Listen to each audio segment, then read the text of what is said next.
Hey, welcome to our new normal, which is never leaving the house again. I hope you're safe and sane and staying healthy. Don't forget to like and subscribe so you can miss all of our amazing recaps. So you can not miss, is what she means to say. Oh, so you can not miss. Should I start over? No. Okay.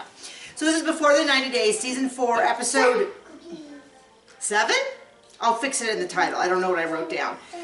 Who's Crying Now? So I'm just going to start with Darcy and Tom. The fakers. I don't get it. I don't get it. Like, I do believe that she probably wants love, but this just strikes me as two really bad improv actors being thrown into a scene. And they're both trying to make themselves look good, but I just didn't buy any of it. I just didn't think any of this was real. And I can't believe they dragged it out over 4 or 5 episodes. Like I've said before, we never caught the earlier season, so whatever investment the rest of the audience has with her, I don't get it.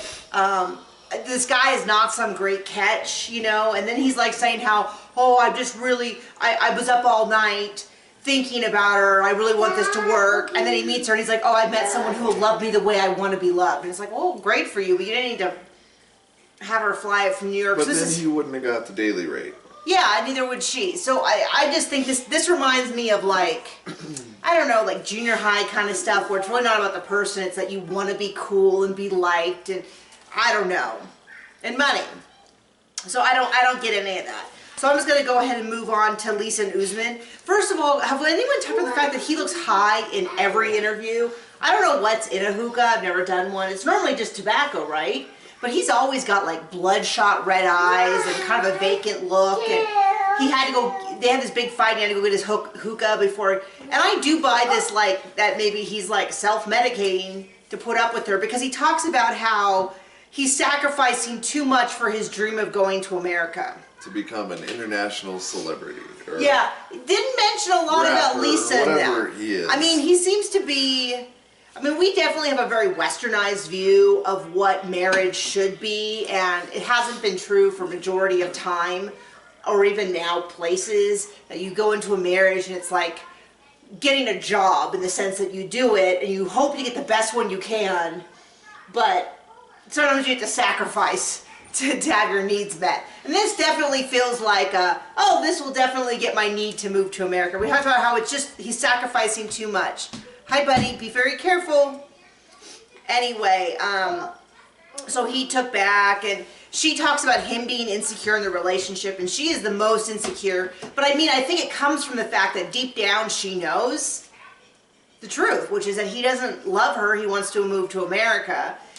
But rather than just accepting that this is not someone that she should be with, she's just trying to make him over in the image. I don't think the way she's handling any of this relationship is healthy or normal, but the basis of this relationship is that he wants to move to America, and I think she knows that. You're okay. Anyway, what do you think? Do you have anything to add for them? I mean, it's not as gross as some other people. I wouldn't say, well, okay. Anyway, let's go with Ed and Rosemary for no particular Speaking reason. of gross. No, I mean, it's just... No. You don't like pretzels? No. Where'd it go? No. Sorry, you can't see. Just slightly out of frame is our toddler, who's not in the mood for pretzels. Anyway, Rosemary, so they admit to the production that they had sex last night, which just is so cringy because it really does feel like he went there to get, I won't say a sex slave, but he definitely has an idea of how this relationship should be. There's not a lot in it for her. Just let's keep going. Okay, I'm trying. I just want to pay attention to my beloved child. You can be ignored a little bit. It's okay. Anyway, and he does the whole, like, rubs her leg, and can I kiss you, and... Man, it is the most awkward stuff ever. Yeah. And then she doesn't like he doesn't like her leg hair, she doesn't like his beard. Should have kept the beard. He made the comment that he thinks the champagne got her all excited, which might be the... Anyway, and then that they had sex, and I feel like it was one of those things where she's like, let's just get drunk and get this over with. Then she goes to meet his family, and he's like, do you have air conditioning? And I'm like, they don't have walls. Ta-da! And you kind of know this. Ta-da! Anyway, and so it just keeps going. It's bad. It's not particularly great to watch, and this does not seem. And then he shows up to food. They laid out a lot of food for him. Her whole family's there to meet him. Looked really good. I mean, a tremendous amount of food, especially for the number of people. He didn't seem very appreciative of that. He was all worried about other stuff, which I kind of get, but I also feel like this is not a surprise. It's not like she said I live in a really rich area and then he shows up on. He said he was expecting this. He's like, it's like a third world country. Well, it is. I don't know what, I mean. It's like. So that whole thing. It's like, can't you be like sensitive to other people and polite? Stuff? It's just. All of the Americans in the show are every bad stereotype about Americans. But I guess when you're going somewhere to buy somebody.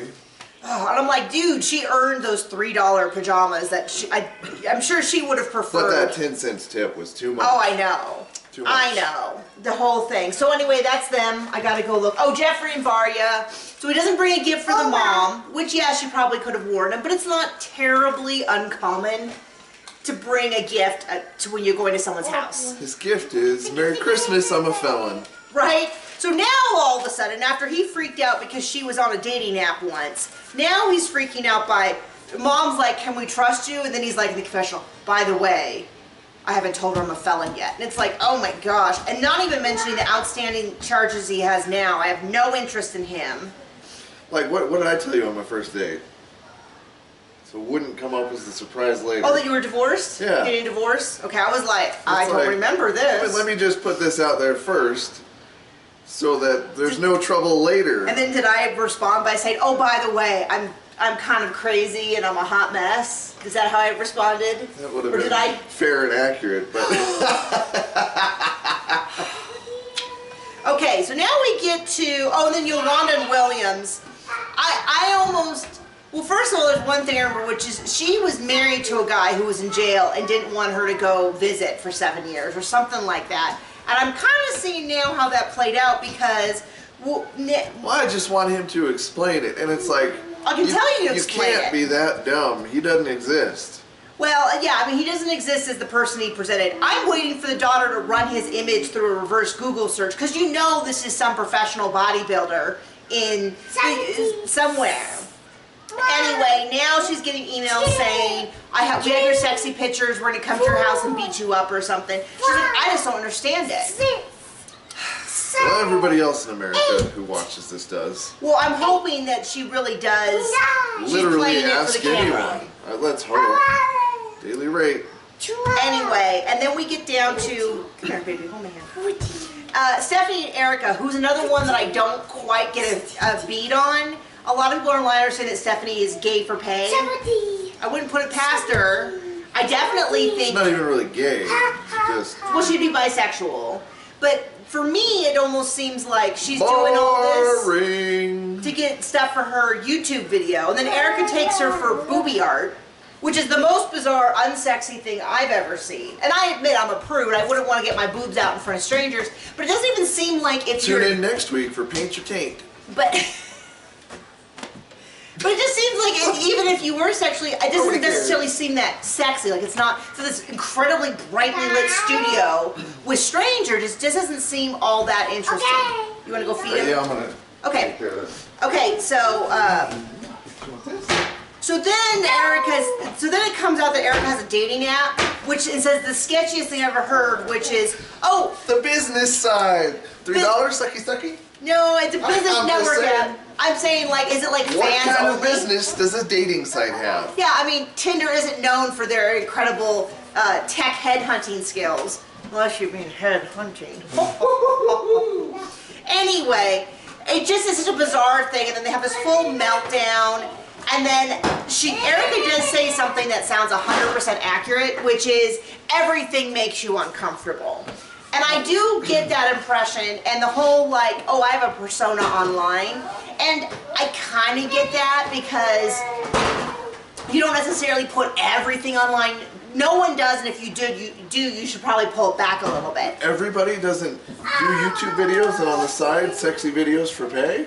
Oh yeah, that's true. No, but I mean, my point is, everybody doesn't do that? that like our videos while we're talking now is the best part of her personality, which might be terribly disappointing for a lot of you to know that this is the best of us. But the idea is that I don't get on here and whine on and on and on about all my insecurities because it's just not interesting. And I don't get in here and whine about these awful shows you make me watch. Yes, you do. Oh. Anyway, so, and I get it, Erica's like, well, based on your YouTube persona, this seems like the kind of thing that you would be into. I don't know. I'm not going to go watch her YouTube channel to tell, but it does definitely feel like this was like a bonus because it seems like everyone on YouTube wants a reality show, including us. So if you know someone, get in touch with us. But I mean, so there's all that. And then we see Avery and Ash, who frankly I forgot was there. Man, she has nice hair. The brother doesn't seem to like her. And then we see exactly what she's been saying since well, what's funny is he does this thing with his eyes where they bug out. All the way around the eyes. But he only does it when she asks him questions. Like, he'll be having a normal conversation and she'll be like, so can I meet your son? And then he's like, of course, I am very excited for you to meet my son. I cannot wait to arrange it. It might be a bit difficult, but we will get it done. And then she's like, I feel like you're telling me what you want to hear. No, of course, my love child. These sort of opportunities for communication will only deepen and enhance our relationship. You know what I mean? Like, that's exactly what she said day one, and I totally see why she has that concern. But apparently the sex is great, so she's willing to put up with it. And that is, so are you going to watch this 90-day quarantine thing? This does not look at all interesting to me, and I don't know any of these people, so we won't be doing it. But don't forget to like and subscribe. We will catch you later.